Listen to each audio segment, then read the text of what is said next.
सभी लोग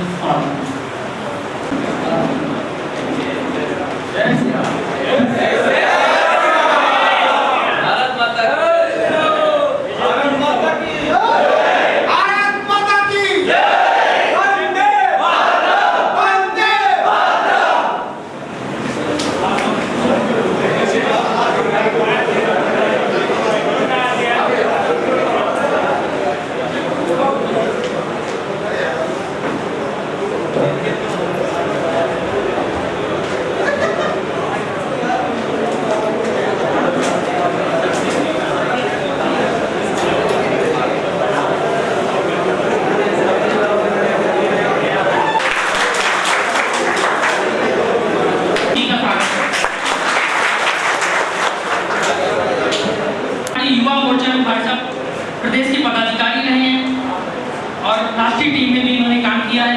इसके पश्चात आप भारतीय जनता पार्टी उत्तर प्रदेश में प्रदेश महामंत्री व प्रदेश उपाध्यक्ष इत्यादि दायित्वों का निर्वहन करते हुए वर्तमान में पार्टी के राष्ट्रीय मंत्री हैं और साथ में उत्तर प्रदेश विधान परिषद के सम्मानित सदस्य भी हैं।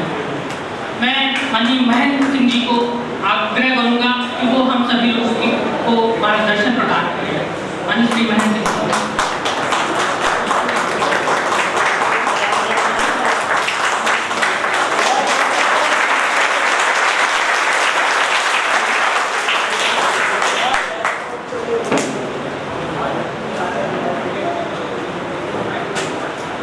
भारतीय जनता पार्टी के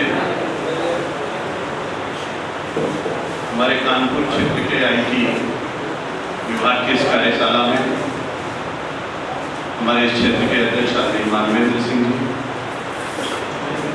जो हमारे बहुत पुराने मित्र हैं, जिनके साथ हम सब लोगों ने बहुत काम किया है और पूरे प्रदेश का काम जो आईटी विभाग का देख रहे हैं, आदरणीय संजय जी, और जो भी संचालन कर रहे थे, और कानपुर क्षेत्र के हमारे प्रमुख आदरणीय सौरभ जी, यहाँ पर उपस्थित हमारे सभी आईटी कोर्स के कार्यकर्ता मित्रों, भाइयों और बहनों, मुझको लगता है कि आप लोग प्रातः काल से लेकर के अभी तक आईटी के क्षेत्र में सब कुछ सीख लिए, पारंगत हो गए, पहले से पारंगत थे और आज सब लोग सामूहिक रूप से बैठ करके और अच्छे से सीखे। मैं जब संजय जी ने कहा समापन करना है, तो मैं सोच रहा था कि आपके बीच में मैं क्या बोलूँगा, क्योंकि आप सब लोग एक्सपर्ट लोग, हमको बहुत कुछ आता नहीं है उसमें, हम लोग सामान्य कार्यकर्ता हैं।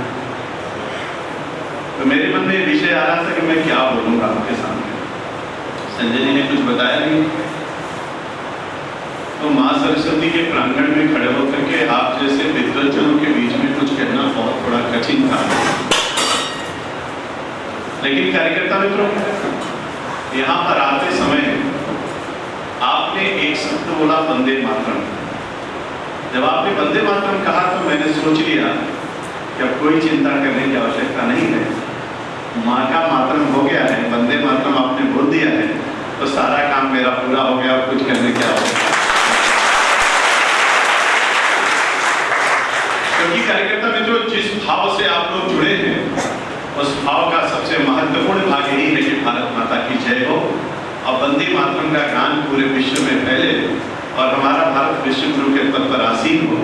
और ये सब तब तभी हो सकता है जब आप सब जैसे नौजवानों का सहयोग प्राप्त होगा, क्योंकि आपने देखा यहाँ पर बैठे हुए लोग बहुत अच्छी तरीके से आईटी से प्रशिक्षित हैं। आप लोग टेक्नोलॉजी को जानते हैं, व्हाट्सएप को अच्छे से चलाते हैं, वेबसाइट को ठीक ढंग से हैंडल करते हैं, ट्विटर पे आप लोग अच्छे से लिखते हैं, फेसबुक पर आप लोग अच्छे से जाते हैं, मैसेज अच्छा आप लोग कर लेते हैं, अच्छे से लिखना पढ़ना जानते हैं।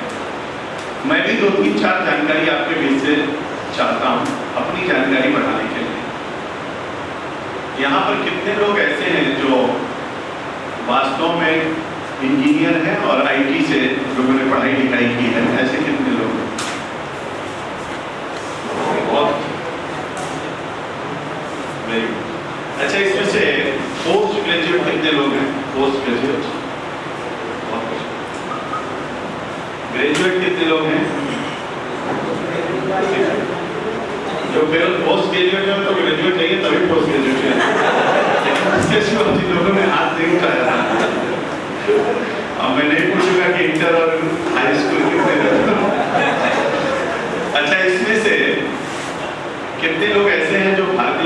पार्टी से पहली बार जुड़े? बीजेपी से पहली बार? भारतीय जनता पार्टी से बहुत पहले। अच्छा, कितने कार्यकर्ता ऐसे हैं जो पिछले 10 साल से बीजेपी से जुड़े? बहुत 10 वर्षों से आप बीजेपी का अच्छा, कितने लोग ऐसे हैं कि वास्तव में जुड़ने के बाद 10 साल से बीजेपी का काम कर रहे हैं? मामला गड़बड़ भी हो सकता है, इसलिए हाथ उठाते समय थोड़ा सावधान रहिएगा। बहुत अच्छा, इतने सारे लोगों ने 10 साल से बीजेपी में जुड़े हैं। अब जो 10 साल से बीजेपी से जुड़े हैं और बीजेपी का काम करते हैं, उसमें से कितने लोग ऐसे हैं जो बीजेपी का संविधान अपनी आंखों से देखा है और पढ़ा है? 2 लोग। देखिए, हाथ उठाते समय सावधान रहिएगा। अगर आपने हाथ उठाया तो मैं कोई प्रश्न पूछ सकता हूँ। अब आप कल्पना करिए कि पिछले 10 साल से आप जैसे बुद्धिजीवी व्यक्ति जुड़ा हुआ है और कभी जानने की कोशिश नहीं किया कि हम जिस पार्टी से जुड़े हैं उसका संविधान क्या है, हम जिस पार्टी में काम करते हैं उसमें काम क्यों करते हैं। अगर बीजेपी का संविधान आप नहीं जानते हैं और जिस देश में रहते हैं और भारत का संविधान आप नहीं जानते हैं, तो वास्तव में कहीं ना कहीं कुछ लगता है कि व्हाट्सएप पे लिखेंगे, फेसबुक चलाएंगे, ट्विटर पर कोई बात कहेंगे तो हमारे संविधान के अनुकूल है कि नहीं है, इसको जानते हैं कि नहीं जानते, कैसे लिखेंगे? दिक्कत होगी कि नहीं? कोई हाथ नहीं उठाया। 10 साल से काम करने वाला कार्यकर्ता, कितने लोगों ने इसमें से जानते हैं कि बीजेपी का कोई संविधान है? आप लोगों में से कोई जानता है? अच्छा, कितने लोग जानते हैं कि बीजेपी का संविधान है? केवल 6-7 लोग। बाकी लोग ये भी नहीं जानते कि बीजेपी का संविधान है। अच्छा, तो ये जान लीजिए कि बीजेपी का संविधान है। मित्रों, बीजेपी का संविधान में 2 बातें आपसे कहता हूं कि भाजपा का संविधान जानना बहुत जरूरी है और भारत का संविधान जानना बहुत जरूरी है। जिस देश में रहते हैं उसका संविधान जानना और जिस पार्टी में काम करते हैं उसका संविधान जानना, दोनों का संविधान जानना हमारे आप जैसे बुद्धिजीवियों के लिए बहुत आवश्यक है। इसलिए मेरा अनुरोध आप लोगों से है कि आप प्रशिक्षित हो जाइए आईटी में, अच्छे से फेसबुक, ट्विटर सब कुछ चलाइए, लेकिन बीजेपी का संविधान जरूर जानिए। अगर किसी पत्रकार ने मिल गया और पूछ लिया आपसे निकलते हुए कि बीजेपी के संविधान में कुल कितनी धाराएं हैं, तो आपको क्या बताओ? अगर किसी ने पूछा बीजेपी की पंचनिष्ठाएं में क्या है, तो आप क्या बताओ? अगर किसी ने पूछा आपको ट्विटर पे लिखना हुआ कि बीजेपी का चुनाव निशान क्या है, तो आप क्या बताओगे? क्या है चुनाव निशान? देखिए, अब आईटी के लोग अगर कमल का फूल अपने वेबसाइट पे लिख दिए और आईटी के लोगों ने अगर अपने व्हाट्सएप पे कमल का फूल चुनाव निशान लिख दिए, तो बाकी दल के लोग हंसेंगे और सब लोग हमारा मजाक उड़ाएंगे, क्योंकि हमारा चुनाव निशान कमल का फूल नहीं है। बीजेपी का चुनाव निशान है कमल, कमल का फूल नहीं है। आप इसको अब देखिए, अगर आप कमल का फूल लिख दिए तो क्या होगा? तो बीजेपी का चुनाव निशान कमल। मान लीजिए कि कोई फार्म भर रहा है, विधानसभा का चुनाव लड़ रहा है और फार्म भरते समय उसमें कमल का फूल लिख दिया, तो उसका पर्चा खारिज हो जाएगा। अब कितनी बड़ी बात है। और हम आप जानते हैं कि कमल का फूल, और विधानसभा में कोई आदमी पूछेगा, ये तो आईटी का आदमी है, बहुत प्रशिक्षित, बहुत योग्य आदमी है, इससे पूछो कि क्या है चुनाव निशान, क्या भरा जाएगा? तो आपने बता दिया कि कमल का फूल लिख दो, और कमल का फूल लिख दिया तो पर्चा खारिज हो गया। तो क्या लिखा जाएगा? कमल। भाजपा का चुनाव निशान क्या है? प्रचार करते समय, भाषण बोलते समय, बोलते समय हम आप बोलते हैं कमल का फूल, कमल का फूल, कमल का फूल, न जाना भूल कमल का फूल, लेकिन चुनाव निशान है बीजेपी का कमल। ठीक है ना? अब संविधान पढ़ना कितना जरूरी है। वंदे मातरम इतने लोगों ने अभी बोला, अगर किसी से मैं पूछूं कि ये वंदे मातरम कब गाया गया था, तो कितने लोग बता सकते? अगर डिबेट छिड़ जाए, कोई डिबेट करना शुरू कर दे कि वंदे मातरम पे डिबेट शुरू हो गया, अब वंदे मातरम पे कितने लोगों को पता है कि वंदे मातरम कब गाया गया, किस शताब्दी में गाया गया, कहाँ के व्यक्ति ने गाया? बड़ी डिबेट चलती थी। आप लोगों को पता है कांग्रेस की जब सरकार थी तो वंदे मातरम पे रोक लगा दिया था, आप लोगों को पता है कि नहीं?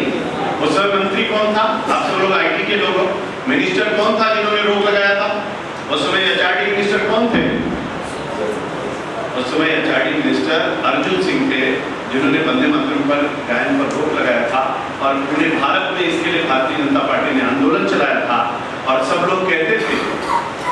मातरम तो बोलते हो, लेकिन वंदे मातरम कब आया, कब गाया गया, किसने गाया, कितनी लाइनें हैं, उसका मतलब क्या है, तो कितने लोग बताएंगे? कठिन प्रश्न है।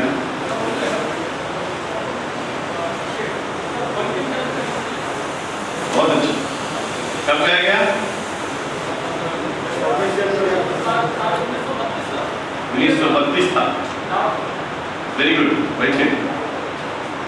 बहुत अच्छा है। बंकिम चंद्र चटर्जी। ये राष्ट्रगीत है कि राष्ट्रगान है? राष्ट्रगीत है। राष्ट्रगीत है। 1932 बताया ना आपने? बहुत अच्छा। 1882 में इस गीत को लिखा गया, 83 में पहली बार गाया गया, 85 में अंगीकार किया गया। शताब्दी कौन सी हुई? कौन सी शताब्दी? देखिए, शताब्दी बताना बड़ा कठिन होता है। वो शताब्दी थी। अब आईटी के लोगों से मेरा अनुरोध है, मेरा निवेदन है, जितने लोग बैठे हो, आपको कम से कम 100 तारीखें आपके जबान पे होनी चाहिए। 100 तारीखें। अगर 100 तारीखों से कम आप जानते हैं तो आपने जो कुछ भी पढ़ाई की है, आपकी पढ़ाई के बारे में कोई नहीं पूछेगा। कोई मिलेगा तो पूछेगा जलियांवाला बाग का कांड कब हुआ था, मुस्लिम लीग की स्थापना कब हुई थी, महात्मा गांधी राजनीति में कब आए थे, लाली लक्ष्मीबाई स्वतंत्रता संग्राम कब छेड़ी थी, विवेकानंद कब पैदा हुए थे, विवेकानंद ने कब शिकागो में भाषण दिया था, स्वामी डॉक्टर श्यामा प्रसाद मुखर्जी कब पैदा हुए, डॉक्टर श्यामा प्रसाद मुखर्जी की हत्या कब की गई, दीनदयाल उपाध्याय कब पैदा हुए, दीनदयाल उपाध्याय की हत्या कब की गई, जनसंघ की स्थापना कब हुई, भारतीय जनता पार्टी की स्थापना कब हुई, बेरोजगारी का आंदोलन कब छेड़ा गया, गोवा की मुक्ति आंदोलन कब चलाया गया, गोरक्षा आंदोलन कब शुरू किया गया, विद्यार्थी परिषद कब बना, विश्व हिंदू परिषद कब बना, भारतीय जनता पार्टी कब बनी, हमको आपको जानने की आवश्यकता है। अब हम आप आज आईटी के बारे में बहुत लोगों ने बात किया, मैं आपको 10, 20, 50 तारीखें ऐसे बताता चलता हूँ, जो आपकी इच्छा हो नोट करते रहिएगा, जो इच्छा हो वो छोड़ते रहिएगा। आपको बहुत पीछे नहीं ले जाऊंगा, नहीं तो मैं लेके चलता आपको एकदम ऋग्वेदिक भारत से, लेकिन आज मैं इतना पीछे आपको ले नहीं चलूंगा। लेकिन भारत को अगर जानना है तो वेद को जानना पड़ेगा। वेद यानी विद धातु से बना हुआ वेद है, और इसमें भारतीय जनता पार्टी के आप कार्यकर्ता हो और आईटी से जुड़े हुए लोग हो। 1,98,58,05,118 वर्ष पहले सूर्य की पहली किरण भारत की दुनिया की धरती पर आई थी। आयु कितनी हो गई? 1,58,98,05,118। और वहां से लेकर के आज तक की अगर कैलकुलेशन हम लोग करेंगे तो बहुत लंबा हो जाएगा, लेकिन हम उस तरह आपको ले नहीं जाना चाहते हैं। आपको 7 मनवंतर बीत चुके हैं, 6 मनवंतर पूरे हो चुके, 7वां मनवंतर चल रहा है। 7वें मनवंतर की 28वीं चतुर्युगी चल रही है। 28वीं चतुर्युगी का एक अंतिम चरण चल रहा है। 4 युग होते हैं, सतयुग, द्वापर, त्रेता और कलयुग। एक युग का आयु कितनी होती है? एक युग की आयु 43,20,000 वर्ष होती है। सतयुग की आयु कितनी है? 17,28,000 वर्ष। द्वापर की, त्रेता की आयु कितना है? 12,96,000 वर्ष। और उसके बाद द्वापर की आयु कितनी है? 8,64,000 वर्ष। अब कलयुग की आयु कितनी है? 4,32,000 वर्ष। 4,32,000 वर्ष, 8,64,000 वर्ष। आप कैलकुलेट करिए आप अपने कंप्यूटर पे, तो आपको आएगा। लिखना हो तो लिख लीजिए, कोई दिक्कत नहीं है।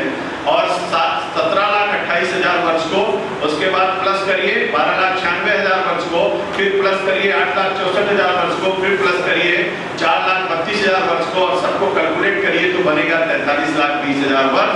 यानी एक चतुर्युगी 43,20,000 वर्ष की होती है। वहां से जब चलते हैं हम लोग आगे बढ़ते हैं, एक को कहते हैं ऋग्वैदिक कालीन, एक को कहते हैं उत्तर वैदिक कालीन, एक को कहते हैं 6वीं शताब्दी ईसा पूर्व का इतिहास, जब महात्मा बुद्ध और महावीर स्वामी धरती पर आए। और उसके बाद वहां से क्रमशः आप लोग चले जाते हैं। तो बहुत सारा इतिहास बीच का आपको मैं नहीं बताऊंगा। लास्ट के इतिहास में आता हूँ। 1857 का स्वतंत्रता संग्राम आपको याद होना चाहिए, जब रानी लक्ष्मीबाई अपने छोटे से बच्चे को पीठ पर बांध करके, दोनों हाथों में तलवार लेकर के, घोड़े के लगाम को दांतों से दबा करके, और किले की दीवार पर दौड़ती हुई एक ही संकल्प लिया था, तिरंगियों को भारत से भगाना है। कहीं रानी लक्ष्मीबाई लड़ रही थी, कहीं तात्या टोपे लड़ रहे थे, कहीं मंगल पांडे लड़ रहे थे। तब तक 12 जून जनवरी 1863 को स्वामी विवेकानंद धरती पर अवतरित हो गए। 1887 में स्वामी विवेकानंद ने कहा गर्व से कहो हम हिंदू हैं। उसके बाद यात्रा आगे बढ़ी और 11 सितंबर 1893 को शिकागो की सभा में स्वामी विवेकानंद ने अपना पहला भाषण दिया था। दूसरा भाषण 15 सितंबर 1893 को दिया था। तीसरा भाषण 19 सितंबर 1893 को जब वेदांत का दर्शन कराया था। और अंतिम भाषण 27 सितंबर 1893 को शिकागो की सभा में स्वामी विवेकानंद ने दिया था। स्वामी विवेकानंद जब शिकागो गए थे तो सभा जो चली थी वो 11 सितंबर को प्रारंभ हुई थी और 27 सितंबर को समाप्त हुई थी। अंतिम भाषण